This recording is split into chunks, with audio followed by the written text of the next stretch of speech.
कथम गर्भम कुरुसे पुत्रेणी ह्यहम मद्वनम भोक्ष्यते पुत्रो धनम ते कस्य भोक्ष्यते। कहने लगी वह गांव की स्त्री क्या कहती है, मैं जब मर भी गई मेरी जायदाद मेरी संपत्ति सब इसका भोग मेरी संतान करेगी। मेरे घर में संतान है लेकिन तेरे तो कोई है ही नहीं, तू अनाथ है, बांझ है, तेरा मुख देखने योग्य नहीं है। तो इस प्रकार से दुष्ट कर्कशा गांव की स्त्री ने सुदेहा का अपमान कर दिया। देखिए बाणों के घाव से भी बढ़कर ये वाणी के घाव होते हैं। बाणों के घाव तो कुछ दिन रहते हैं और दवा लगाने से वह घाव एक दिन पूर्ण हो जाते हैं, फिर उनमें कभी पीड़ा नहीं होती।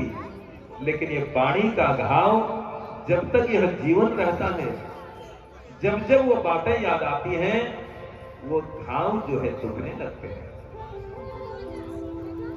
तो इसलिए वाणी का घाव कभी नहीं भरता। इसलिए ऐसी वाणी बोली मन का आपा कोई, और न को शीतल करे आप हो शीतल हो। वाणी ऐसी हो जो दूसरे के लिए औषधि का काम करे, उसके लिए दवा का काम करे। तो हमारी ऐसी वाणी हो। देखिए यह वाणी परमात्मा की दी हुई अमूल्य उपहार है और इस वाणी से हमें दीन दुखियों के घाव को भरना चाहिए। ऐसी वाणी हमारी हो। मधुर वचन है औषधि कटु वचन है तीर। ये मधुर वचन क्या है, वो दवा का काम करती है, औषधि का काम करती है।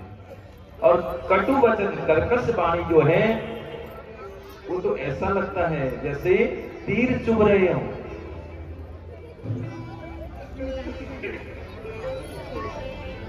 कोयल और कौआ,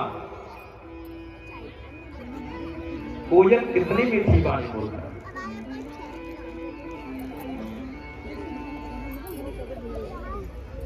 कोयल का को धन देते हैं। कोयल देखिए किसी को धन नहीं देता और कौवा किसी का धन हरण नहीं करता, लेकिन मीठी वाणी बोल के जग अपनो कर ले। कोयल क्या करता है, मीठी वाणी बोल करके संसार को अपना बना लेता है। और कौवे की जो वाणी है कर्कश वाणी है।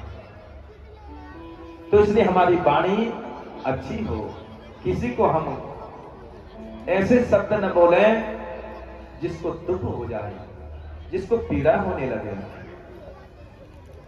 तो देखिए इस पड़ोस में रहने वाली इस स्त्री के कठोर कर्कश शब्द जो हैं देवी सुदेहा के हृदय में घर कर गए। जब इसने कहा तू अभागिन है, तू बांझ है, तुझे शर्म नहीं आती नृत्य करते हुए, इतनी संपत्ति तेरी कौन खाएगा, तेरी कोई संतान नहीं है। यह रोती बिलखती जो है सुदेहा उस विवाह उत्सव से अपने घर आई और जोर जोर से रोने लगी। सायंकाल में जब सुधर्मा नाम के ब्राह्मण घर लौटे तब भी जो है यह रोने में थी। और जब ब्राह्मण को घर आते इसने देखा, अन्य दिनों जो है यह द्वार पर जाकर के खड़ी हो जाती थी, ब्राह्मण का स्वागत सत्कार करती थी। आज ये द्वार पर भी नहीं गई और कमरे में बैठे बैठे रोने लगी।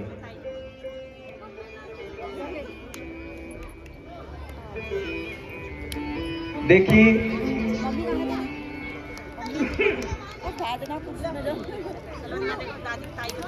यह सुदेहा जो है अन्य दोनों द्वार पर खड़ी रहती थी, आज द्वार पर नहीं दिखी। तो सुधर्मा ने आवाज लगाई तो अपने अपने घरों में पार्थिव लिंग का पूजन अवश्य करना चाहिए। कृते मयम लिंगम त्रेतायाम हेम संभवम द्वापरे पारदम श्रेष्ठम पार्थिवम तु कलियुगे। सतयुग में रत्नों का जो है, रत्नों के शिवलिंग का महत्व है। और त्रेतायाम हेम संभवम, त्रेता में जो है, त्रेता में हेम संभवम, त्रेता युग में सोने के शिवलिंग का महत्व बताया। उसका निर्माण, उनका पूजन करने, अभिषेक करने से उसका विशेष महत्व बताया। द्वापरे पारदम श्रेष्ठम, और द्वापर में पारे के शिवलिंग का विशेष महत्व बताया। और अंत में बताया पार्थिवम तु कलियुगे, कलयुग में पार्थिव लिंग की पूजा करने का विशेष महत्व बताया।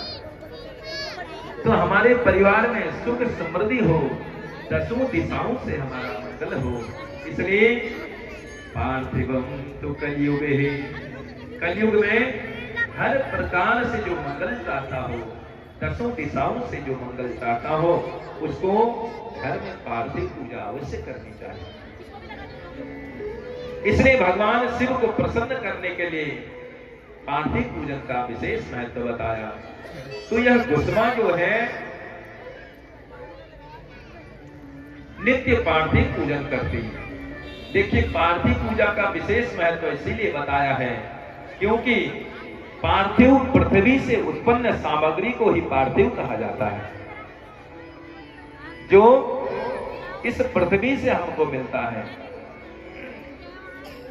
तो पवित्र सामग्री को हम एकत्रित करके जो है भगवान भोलेनाथ का पूजन के लिए मिट्टी, उसमें दूर्वा डालते हैं, हल्दी डालते हैं, पीली सरसों डालते हैं और गिलोय गुर्जा उसमें डालते हैं। ये सब मिक्स इसको डाल करके गाय का गोबर उसमें डालते हैं।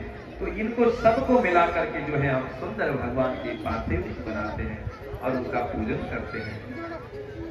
इसका विस्तार से मैंने आपको बताया था कि वस्तु क्यों डाली जाती है और इसका क्या फल है। पार्थिव पूजन में ये विधि विधान कैसे है, क्या है, इसका वर्णन मैंने आपको पहले बताया। तो इसलिए पार्थिव पूजा का विशेष महत्व जो है कलयुग में बताया।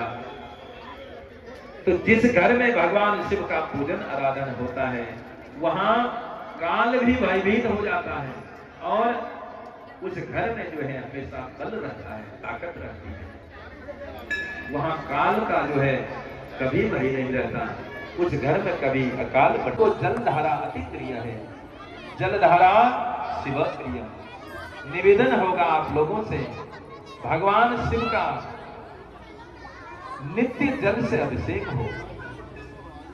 ज्यादा पूजन न कर पाए तो एक लोटा जल अवश्य भगवान को अर्पित करना चाहिए। उसी से भगवान भोलेनाथ प्रसन्न हो जाते हैं। तो इसलिए कहा है कि जलधारा शिव प्रियम, तो भगवान को जलधारा अति प्रिय है। और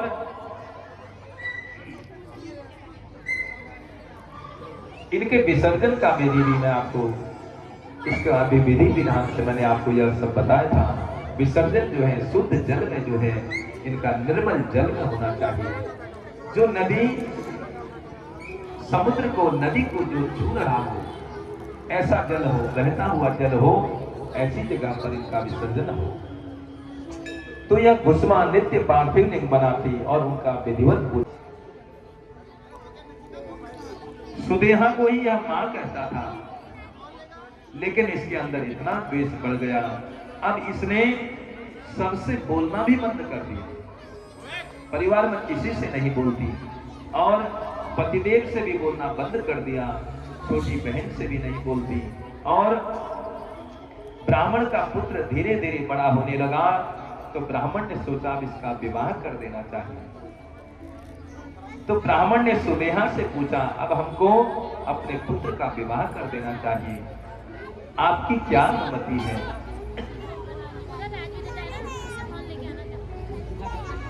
तो मरे हुए मन से कहती है, हाँ हाँ कर दीजिए, अंदर तो कुछ और चल रहा है। तो मैं इस घर की दासी हो गई, आज मुझे कोई पूछने वाला नहीं है। देखिए मन ही मन केवल खाली सोच रही है, पूछ तो इसको सभी रहे हैं, लेकिन इसके मन में जलन है, ईर्ष्या से भरी हुई है। कहती है कि एक दिन वो था मैं इस घर की मालकिन थी और आज जो है मैं इस घर की दासी बन गई। देखिए हम जैसा सोचते हैं वैसे ही हम बन जाते हैं। वो भगवान शंभु ही मेरे पुत्र की रक्षा करेंगे, वही भगवान मेरे पुत्र की रक्षा करेंगे। थोड़ी देर और मेरी पूजा शेष बची है, मैं पूजा पूर्ण कर देती हूँ। भोलेनाथ ही जो है मेरे पुत्र की रक्षा करेंगे। और यहाँ घर परिवार में सब शोक छा गया। जो बड़ी बहन थी जिसने पुत्र की हत्या करी, वह भी नाटक करने लगी, वो भी नाटक करने लगी। हे विधाता, इकलौता पुत्र था,